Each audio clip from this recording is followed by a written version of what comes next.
The sky over Colorado Rockies didn't just turn gray.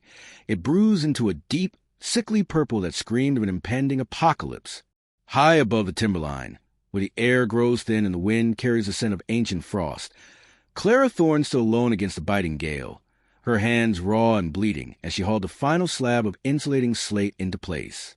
For 3 years, the elite hikers and wealthy resort owners in the valley below had pointed their binoculars upward and laughed, calling her the mad hermit of the peaks for building what looked like a primitive stone mound in the most inhospitable terrain imaginable.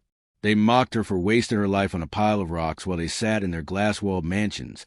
But as the barometer plummeted and the most catastrophic blizzard in a century prepared to swallow the world, that pile of rocks was about to become the only thin line between life and a frozen grave. If this story reminds you that the world often mocks what it does not understand, and that true wisdom is found in preparation and heart, please take a moment to like this video, share it with someone who needs a reminder of strength, and subscribe to our channel. Your support helps us share these powerful stories of resilience and the hidden heroes among us. Clara Thorne was a woman who knew the weight of silence better than anyone in the bustling town of Silverthorne.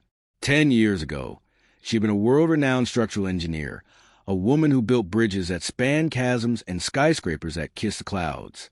But after a tragic climbing accident took her husband and young daughter, an accident where a modern high-tech mountain hut had collapsed under an unexpected ice shelf, Clara had retreated from a world of steel and glass.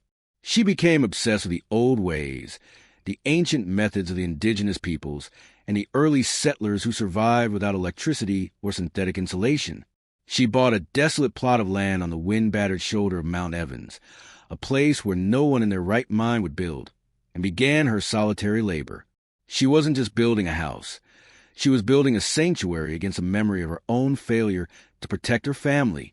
The struggle was a relentless, daily battle against the very mountain she sought to inhabit. Every morning, Clara would wake in a small canvas tent, her breath blossoming in the freezing air, and begin the grueling process of gathering local stone. She didn't use modern cranes or heavy machinery, which couldn't reach such heights anyway.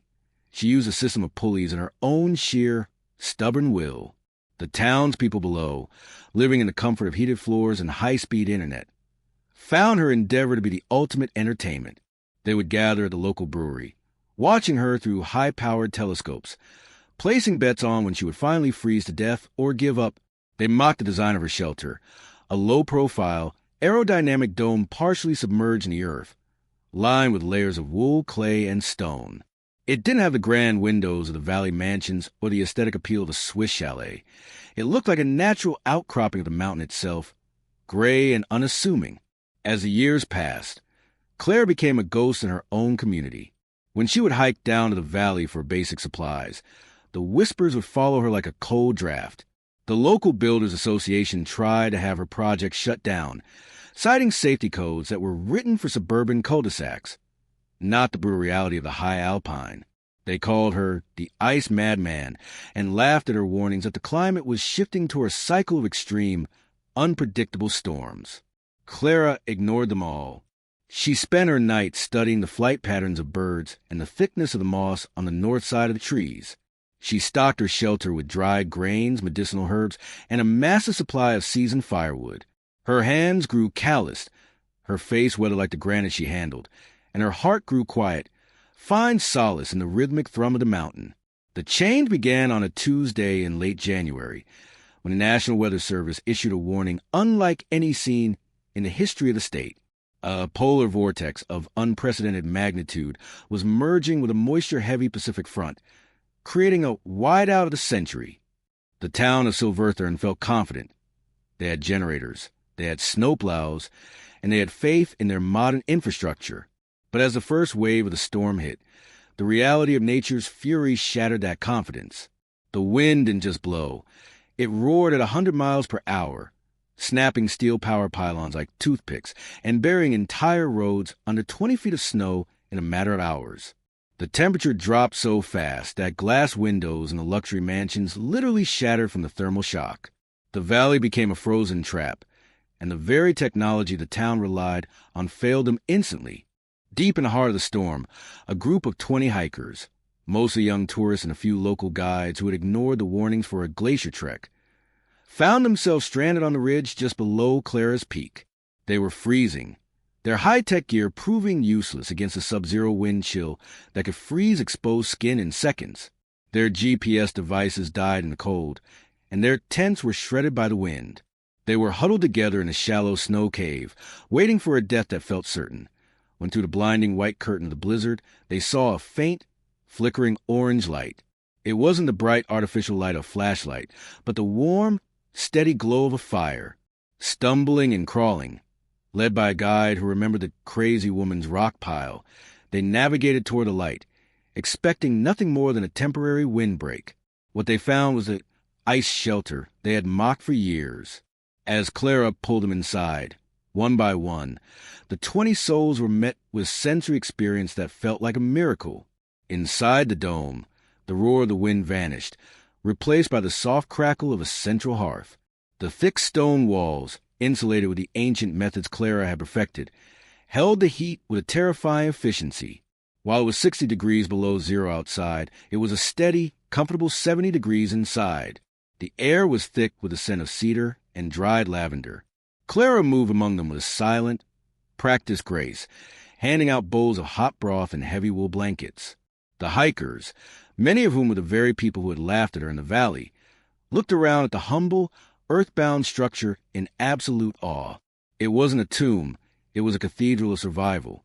For 3 days, the storm raged with violence that reshaped the geography of the mountain. Outside, trees were being uprooted and boulders were being tossed like pebbles. Inside, the group lived in a pocket of suspended time. Clara taught them how to tend the fire, how to conserve oxygen, and how to listen to the mountain. The irony was not lost on the local guides, who realized that if they had been in any of the modern mountain huts, they would be dead. Clara's shelter worked because it didn't fight the mountain. It became part of it. The aerodynamic shape allowed the wind to slide over it, and the Earth-sheltered base used the planet's own heat to keep the frost at bay. The group huddled together, sharing stories of their lives, their fears, and their newfound humility. The woman they had called Mad Martha was now the only reason they were still breathing.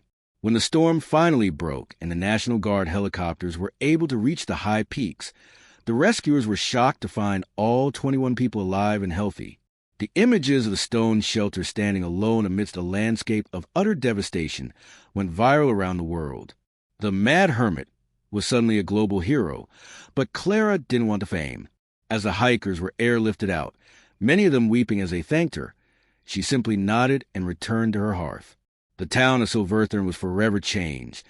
The mocking stopped, replaced by a profound respect for the wisdom of the old ways. The local builders began to study Clara's designs, realizing that in their quest for beauty and luxury, they had forgotten the fundamental rules of the earth. Clara Thorne continued to live on the mountain, but she was no longer alone. The townspeople now hiked up the path not to mock, but to learn. They brought her gifts of seeds and supplies, and she in turn taught them how to build with the land instead of against it. She had turned her grief into a gift, and in doing so, she had found her own way back to the human family. The shelter in the ice remained a permanent fixture of the Rockies, a gray stone dome that looked like a natural part of the peaks, a silent reminder that the things we mock in the sunlight are often the only things that can save us when the darkness falls. Please leave a comment below with the word strength if this story reminded you that the opinions of others don't define your value, and that your private hard work will one day be your public victory. In the quiet years that followed, the legend of the ice shelter grew, becoming a pilgrimage site for those seeking to reconnect with the primal forces of nature.